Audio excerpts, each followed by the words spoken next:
this I want to have out here somewhere. Yeah.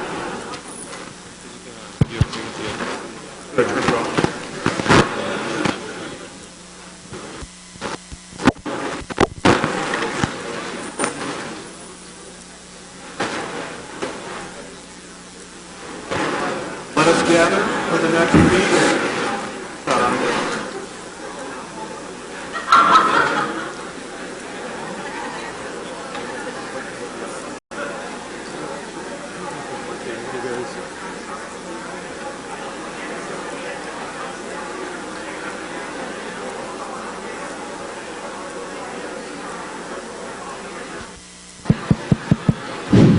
Test, test. All right. Let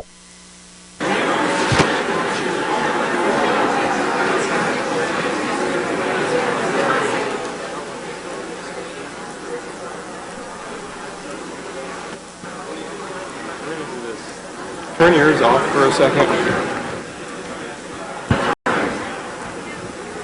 For some reason the mic 2 feed's not working.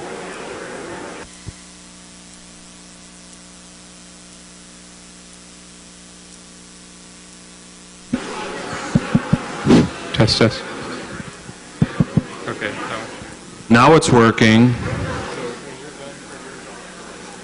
Okay. John Anthony West's work has meant a lot to me, especially in the early 80s, at the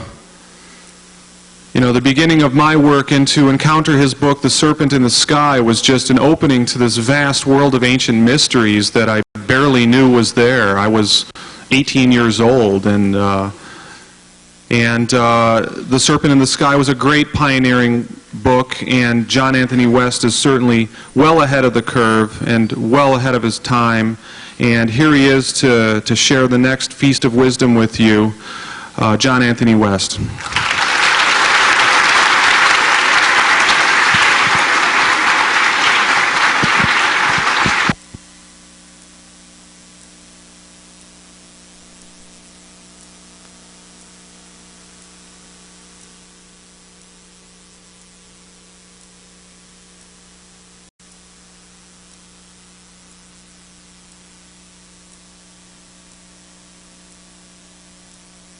There we go. Technology always gets in the way of wisdom.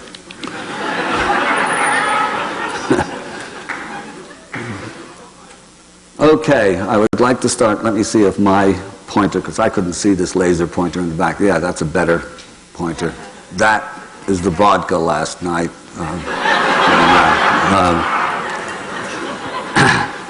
It's not Parkinson's.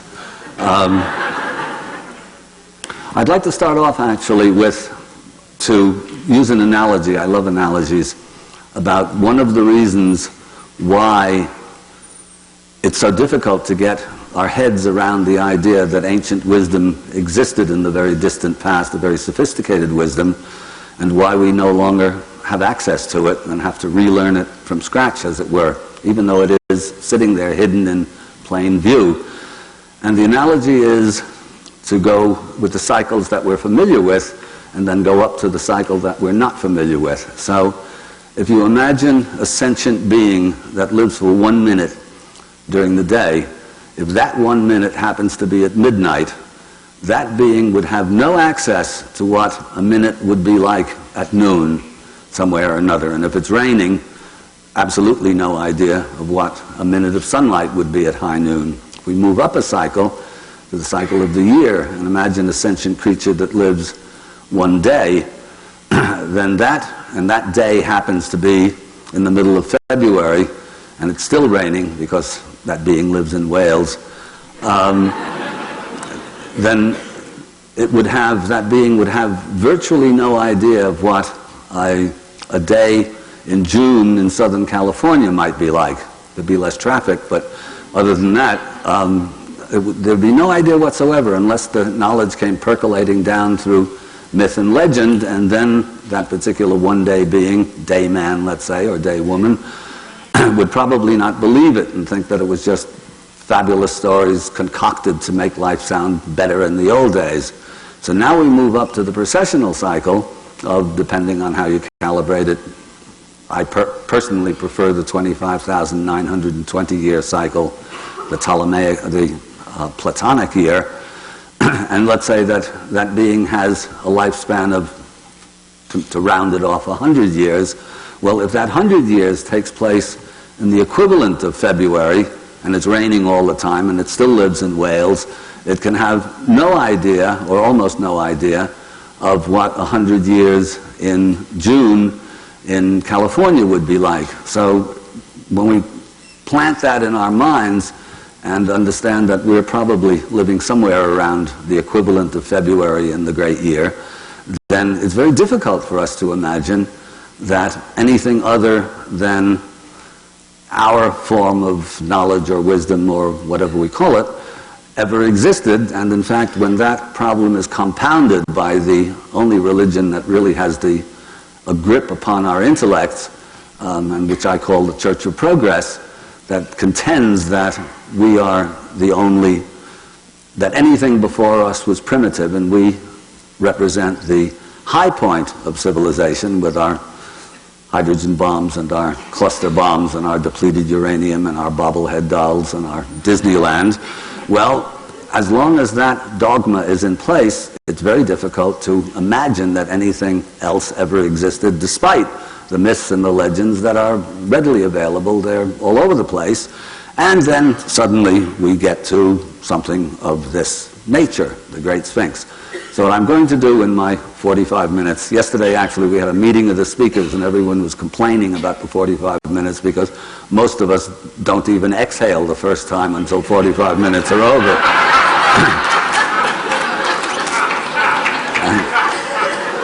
and I'm one of the worst offenders.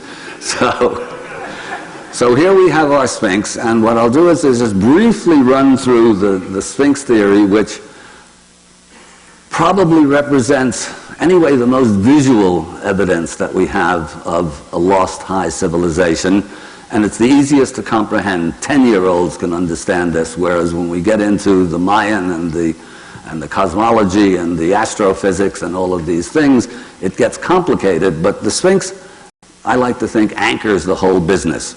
So here's our Sphinx, taken from the chopper shot, and the secret of the whole thing is the nature of that weathering. Probably most of you are a bit familiar with that. I won't go into the story of how I came across this, but it is an interesting story in its own right. To cut to the chase, this weathering is produced and can be produced only by one agency, and that is water, and not just any old kind of water.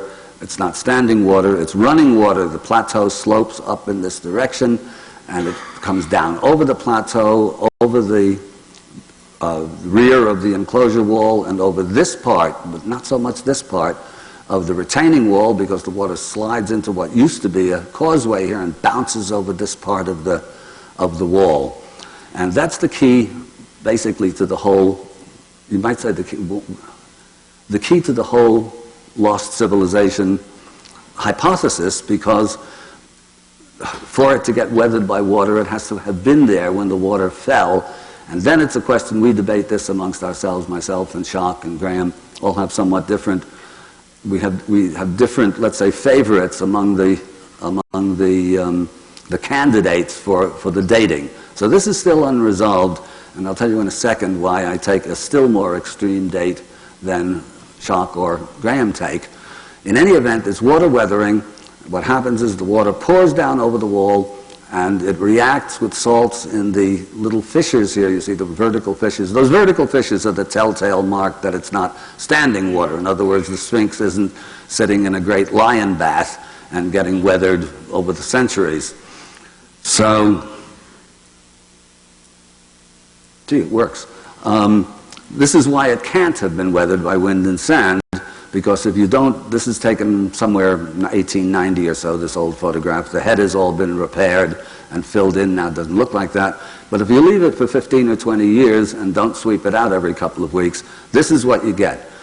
Going into the texts, it's clear that the over the course of the 4,500 years that the Sphinx is supposed to have endured, it's been buried up to the neck in sand for about 3,000 of those years. So you have 1,500 years in which the Sphinx can get from its pristine condition to its present condition. If that were the case, under the prevailing conditions, which have been in place since at least 3,500 BC or so, it would mean that everything else in Egypt, on the Giza Plateau and elsewhere, also had the kind of weathering that the Sphinx has. And this, quite clearly, it doesn't have.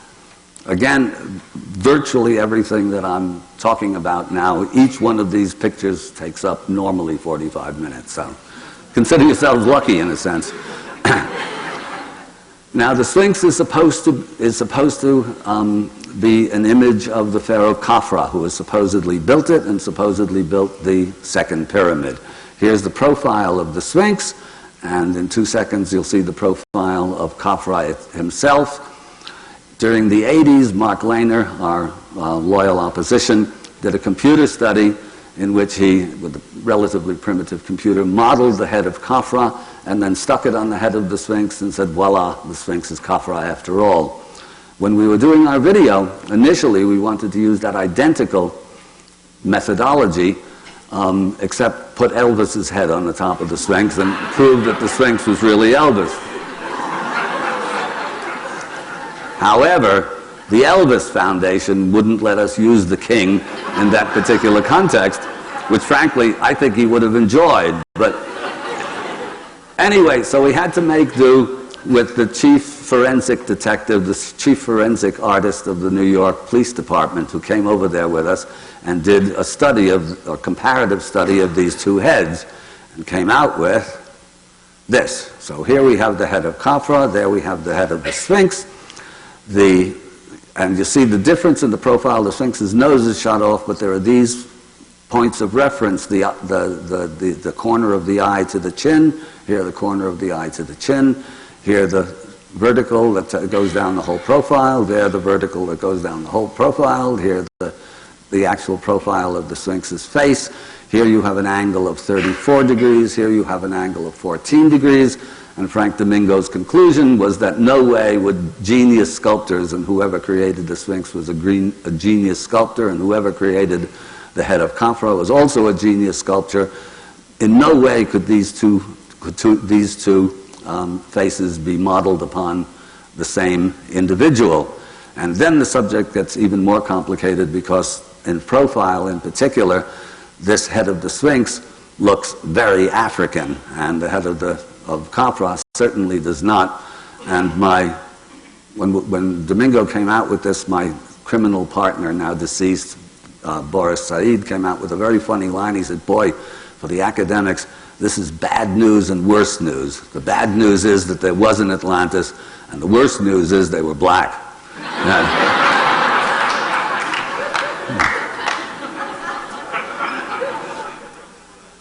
So there's the head of Khafra. You see there's absolutely no similarity between those faces.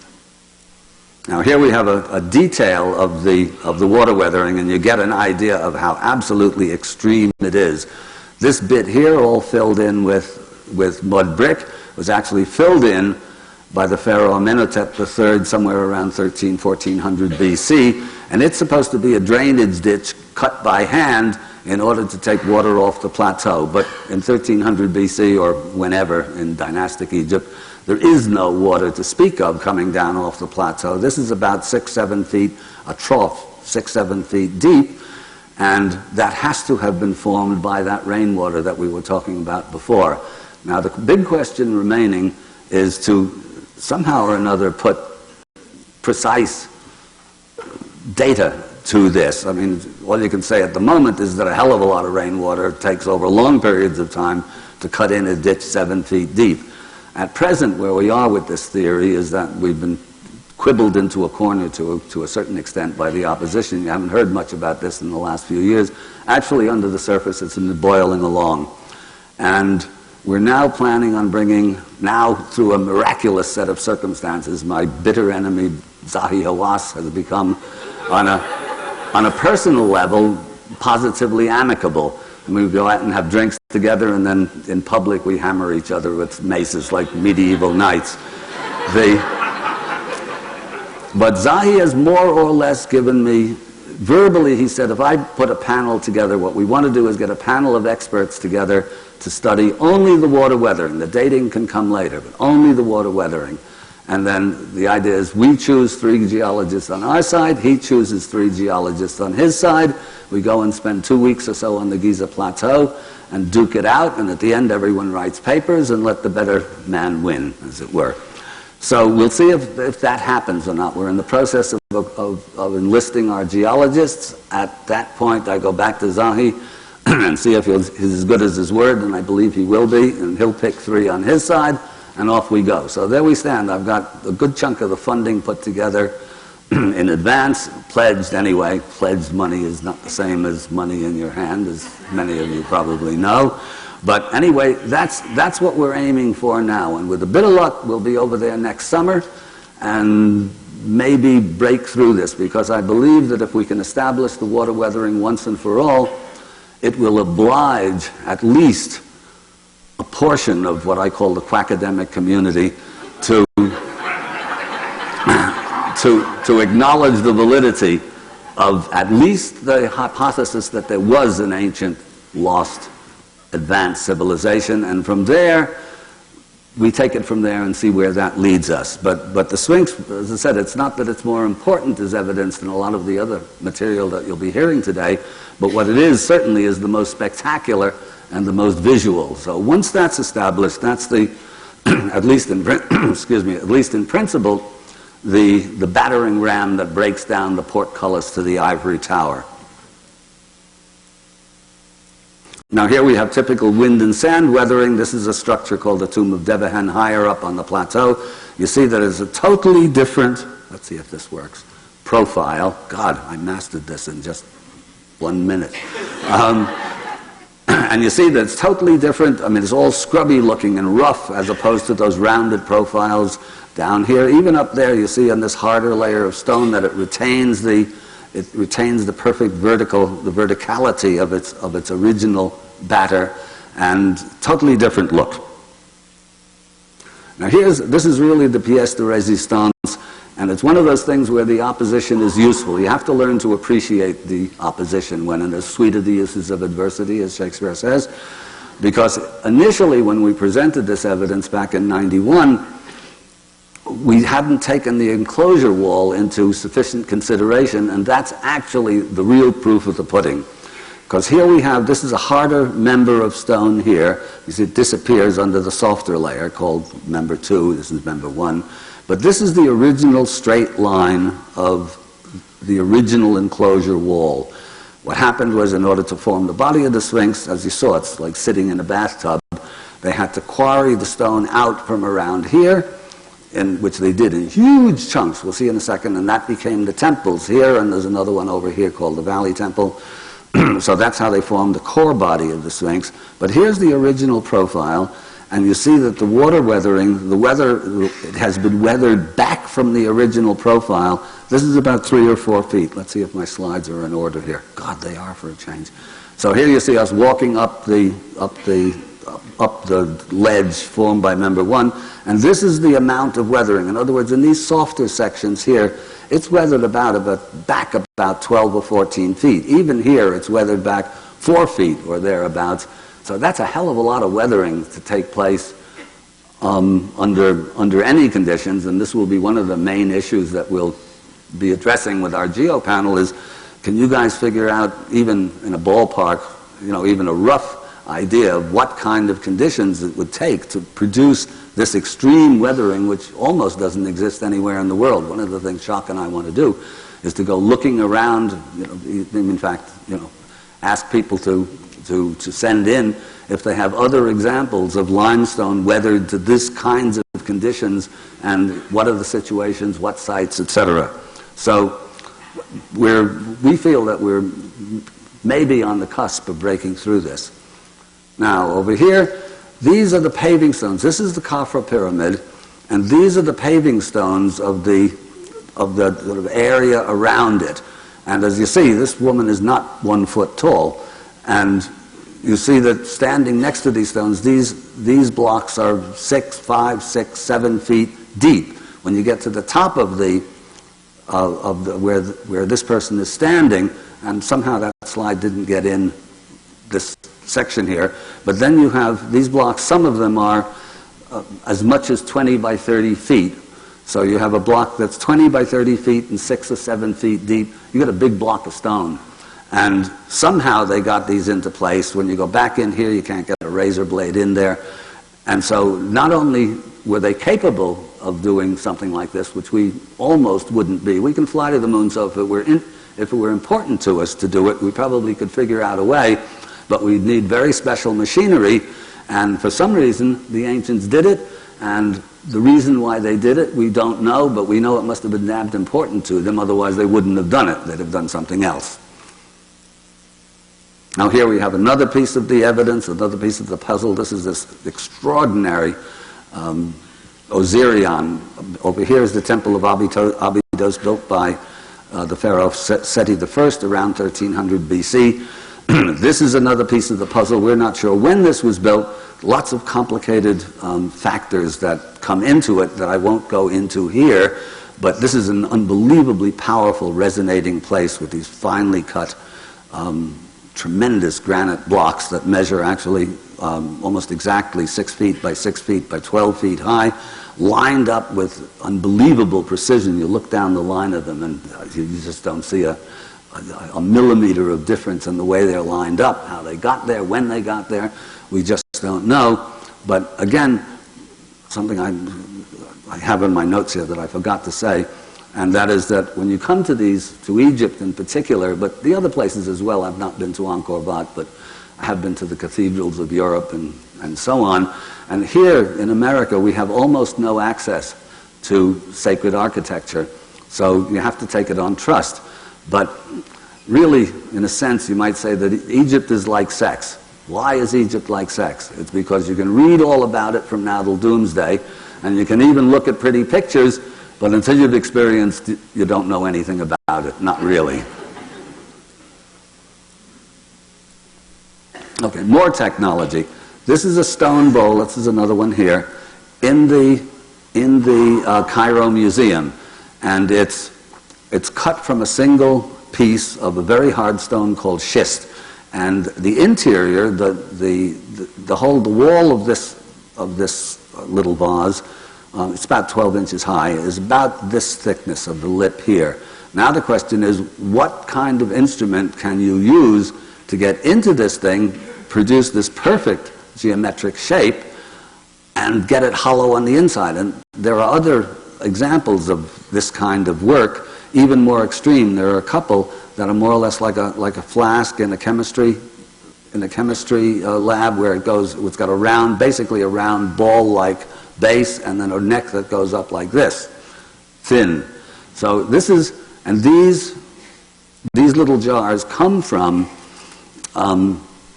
the earliest finds in Egypt. They're often found in early dynastic and pre-dynastic finds, forget the name for the moment, dating back to about 3032, 3400 BC. Everything else in these little excavations is quite crude pottery, little combs, fish hooks, that sort of thing. And these unbelievable, technologically mysterious vases.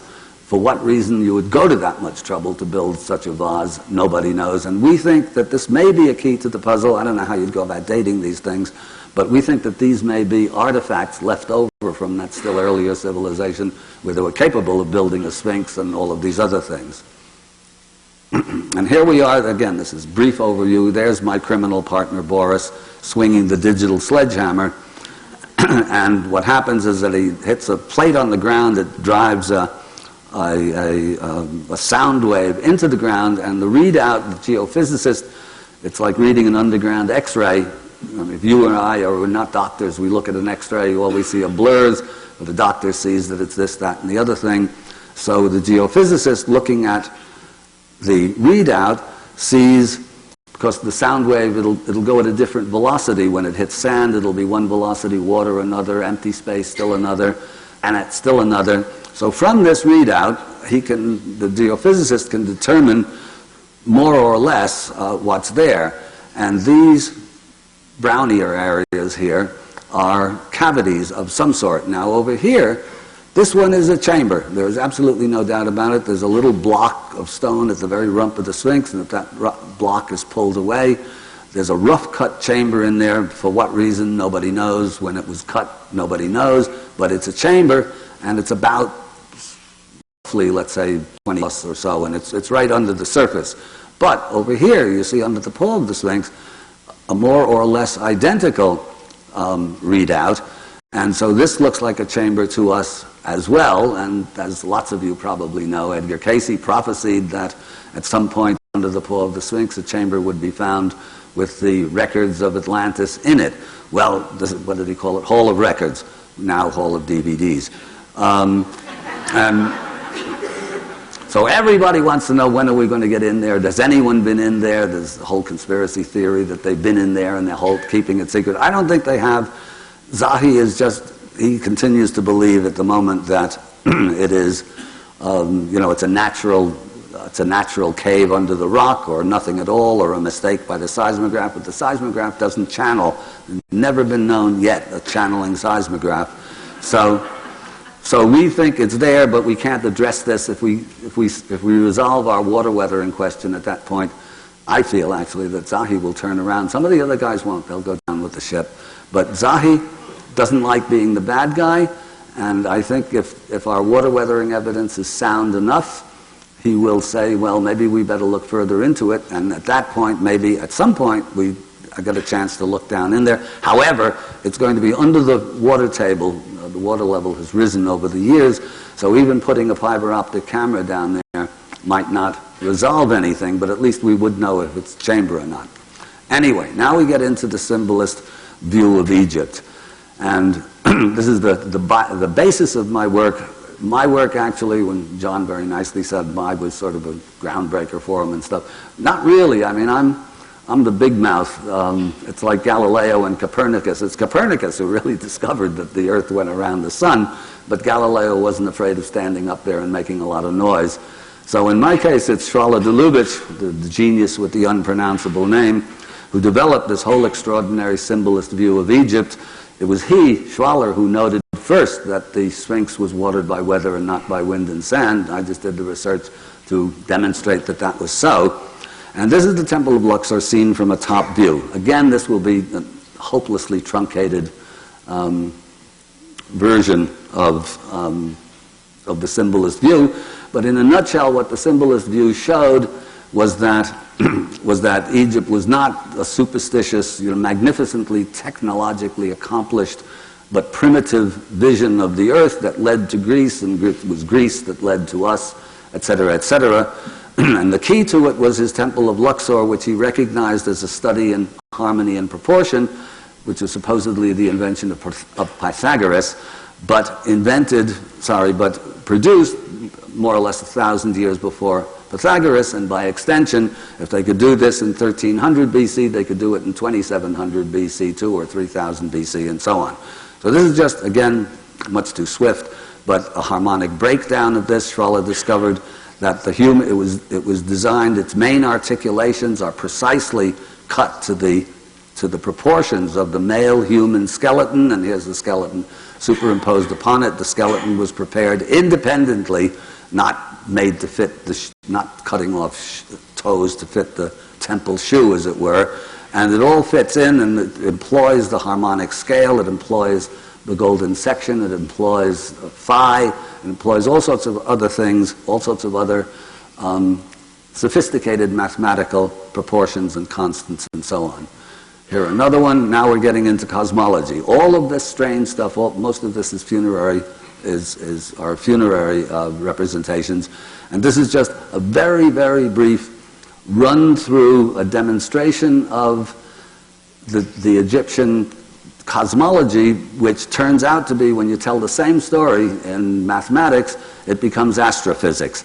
But here, it looks like to us, absolutely bizarre, but the story that's being told, once the story is, let's say, decoded and told, makes perfect sense in an astrophysical or quantum physics manner, and much of this work, Laird Scranton, who's here at our conference, put out an extraordinary book now called, first published as Hidden Meanings, now published as Dogan Cosmology by a trade publisher, Inner Traditions, in which he really puts this whole theory together. Very important book. Anyway, in the very beginning of one of the variants of Egyptian cosmology, Atum, who is you might say, the great god before there are any other gods, representing in Schwaller and symbolist terminology, representing what Schwaller calls unpolarized consciousness, which is another name for God, but without going into a lot of, without going into the emotionally freighted words of religion itself. And Atum creates the universe by an act of masturbation. There is no woman around to help produce, which is too bad for him. And he produces the first polarized pair. Shu, who's usually called the god of air, which makes no sense, but actually represents the principle of extension or space, and Tefnut, his female counterpart. And there's Atum busy at work, and over here the texts say these are the sperm of Atum. Now what's interesting about that is that the Egyptians know what sperm cells look like, because this is no accident. There are millions of snakes in Egypt, but none with a little hook on its tail like that, and the head of divinity there. So the question is, how did they get to know this? Because there's a theory, Robert Temple has a theory, that they could magnify by using not a microscope, but the lens of the eye of a cow, which would give you a certain degree of magnification, but I don't think anywhere near enough to determine what a sperm cell looks like. So when you go through Egypt, you keep finding these little things, and then you say, well, how the devil did they know that? And the answer to that question, I think, and I think Graham will be handling this when he gets into his second talk, there are other ways of knowing than our way, and we simply refuse to acknowledge this. But there are proofs of it, for example, acupuncture, which is now pretty well accepted in the medical community, and there is no way, none, that through trial and error you can discover the web of meridians that actually make acupuncture work. And I mean, it can't happen that somebody steps on a sharp stone and all of a sudden he bangs his toe and his kidney gets better, and he's, ooh, this is sort of interesting. Let's see. Let's see what happens if we stick a pin in our knee. It can't be. Somehow this whole quite miraculous medical modality has to come via some other source of knowledge, and we go back to our analogy of the great year, and our 100 years in the rain in Wales is quite different from 100 years in California in a golden age. So we just go briefly through this, but all of this is cosmology. This is one of those new agey things where they think this is a cathode ray tube, and it isn't. It's cosmology. This is the first waveform. In other words, it represents the first vibration, and it's vibration that's responsible for manifestation in all of its form. When Plato talks about the music of the spheres, talking about, and vibration, even in contemporary science, it's vibration that's responsible for the universe coming into existence. The difference between contemporary astrophysics really and ancient astrophysics is, one, you didn't need mathematics for it, although they probably had it, and the other is that most of the current crop of scientists deny the divinity of the original cause, and the Egyptians, of course, and all of the others that will be discussed over the course of this seminar, do not do that. In other words, it starts off with a divine act. Unpolarized consciousness decides for some reason to polarize. Schwaller, interestingly enough, says the only thing that we as human beings, by definition, can never know is why unpolarized consciousness decided to polarize. It's an interesting food for thought. In all of the mythologies, that part of that, let's say, opening chapter of cosmogenesis is handled poetically or metaphorically. All the rest of the stuff is not. It's actually scientific. Okay, now we're going further down the scale. Now we're in the universe, in astronomy, actually, from an astronomical frieze from the temple, from the tomb of Seti I. At the polar axis of at the top point of the sky, you see the pregnant hippopotamus upright with the woman's breasts, and the crocodile on her back. This is Tauret, who is the goddess of maternity or pregnancy or gestation. And the animals chosen by the Egyptians or by any of the other cultures to know why what the principle is that they represent. And remember, the gods are not superstitious figments of primitive imagination. They are the embodiments or the representations of cosmic principles. So Tauret represents pregnancy or gestation, because what could be more pregnant than a pregnant hippopotamus? And the hippopotamus is also the only land mammal that gives birth underwater. And the crocodile on its back represents death. Fairly obvious reasons there. And so the fusion of crocodile and pregnancy or maternity, in other words, this is the cycle of life and death itself. And where is it? But at the very polar axis of the heavens. In other words, guiding everything and underlying everything is the principle of becoming and return. Here we have Nut, who represents the sky, stretched over. This is a pentagonal. If you continue this thing out, it becomes a perfect pentagon for very good reasons as well. Geb is the earth. Interestingly enough, in Egypt, Nut, the sky, the matrix of all, we usually think of the sky as masculine, but it was feminine, and the earth is, well, we speak about Mother Earth, but in Egypt it's fallen to earth, and often with a huge phallus pointing up in the ground, pointing up at the sky. Now, this is one of the instances of evidence that the Egyptians understood. Graham mentioned this. These are the ram-headed sphinxes leading to Karnak, and Amun, well, his symbol is the ram, comes into prominence right on schedule around 2000 BC with the ingress into Aries. Now, this is Sekhmet, everybody, all the ladies' favorite goddess, who represents, according to Schwaller, esoterically, the female aspect of the fire principle. Sekhmet is part of the cosmology, part of a triad. It's always arranged in triads in Egypt and elsewhere as well. Ptah, who's the architect of heaven and earth, who's always shown in mummy wrappings with only his hand free, clutching the emblems of power. Who actually, this is Hathor, the great god of face.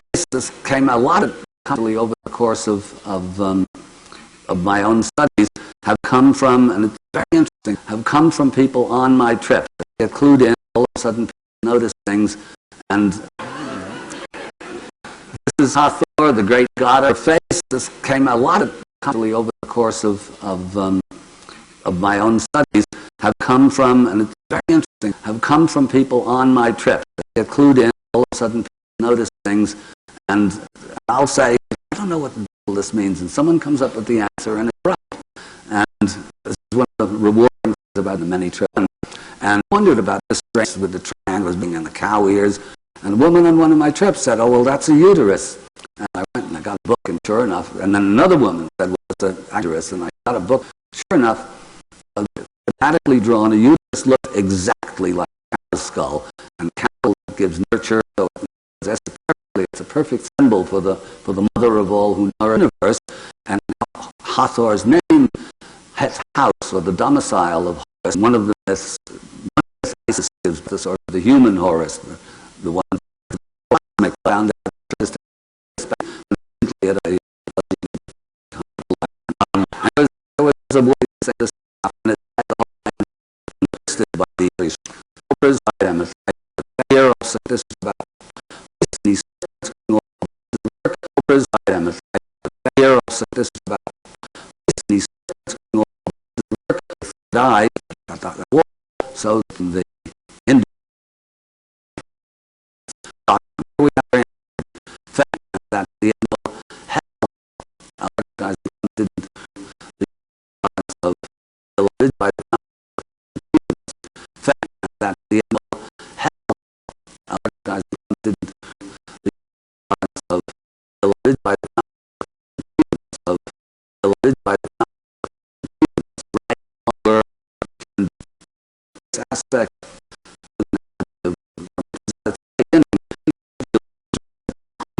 aspect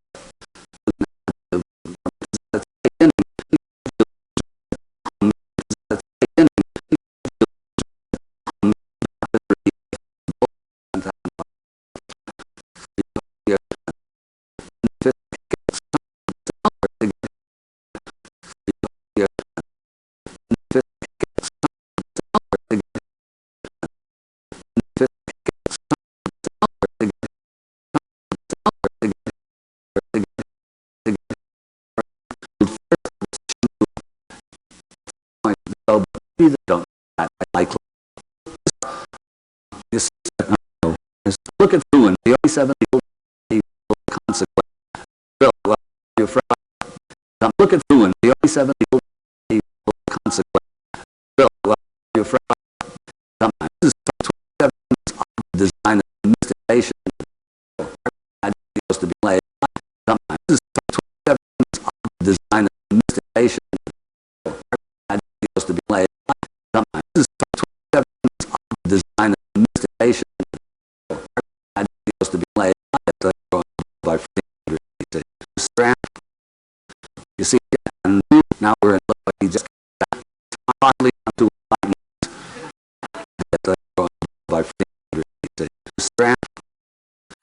you see, and now we're in he just finally to you see, and now we're in he just finally to tiger. This is Komel Chukafa, gasp of dynastic of the ancient Egyptian. Looks like Disneyland with all sorts of and Roman motifs, very crude tiger. This is Komel Chukafa, gasp of dynastic of the ancient Egyptian. Looks like Disneyland with all sorts of and Roman motifs, very crude. Not everything, but rather they incorporate sacred parts and turn churches up to cross. Here we have of the Egyptian. And now we get to the Arabic, which is one of ancient Egypt. This is a dung transformation because we're dung, the egg hatch, feed on dung, which is dung what it is, but the is the same as a butterfly and flies into the sunlight, wings than anything than elsewhere. So this is transformation which effectively what was doing the same thing before. The realized human being in mummy, what's the cocoon? A wrecked mummy looked exactly like a cocoon of those. And his mother said, those are the souls of dead kings. Whoever wrote that knew their Egypt, because that's precisely the point. But the deeper role have to be heard to be king. That's what we're supposed to be doing, and what is demonstrated in this one of those. His mother said, those are the souls of dead kings. Whoever wrote that knew their Egypt, because that's precisely the point. But the deeper role have to be heard to be king. That's what we're supposed to be doing, and what is demonstrated in this little frieze here. It's extrapolated from the second shrine of Tutankhamun, the second golden shrine of Tutankhamun. So, with that, 1 minute late. I will close. Enjoy this brief